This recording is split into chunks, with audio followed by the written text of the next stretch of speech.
આજે આપણે બનાવીશું મૂઠિયા. મૂઠિયા માટે મેં અહીંયા લસણ, મરચાં અને આદુની પેસ્ટ બનાવી લીધી છે અને અહીંયા દૂધી સમારી લીધી છે. હવે આપણે 1 કપ જેટલો ચણાનો લોટ અને 1 કપ જેટલો ઘઉંનો લોટ લઈ લીધો છે. એમાં હવે આપણે 1 ચમચી લાલ મરચું,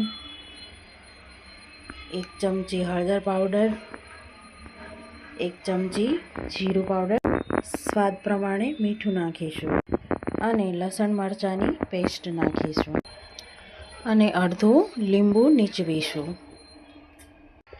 થોડો ટેસ્ટ આવે એ માટે થોડીક ખાંડ પણ ઉમેરીશું.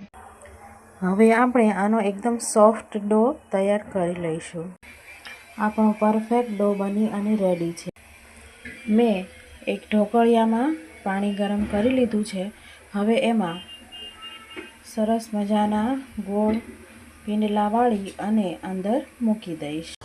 આપણા મૂઠિયા હવે બફાઈ અને રેડી છે. તમે જોઈ શકો છો એકદમ પોચા, સ્પોન્જી અને સરસ બન્યા છે. હવે આપણે આને વઘારી લઈશું.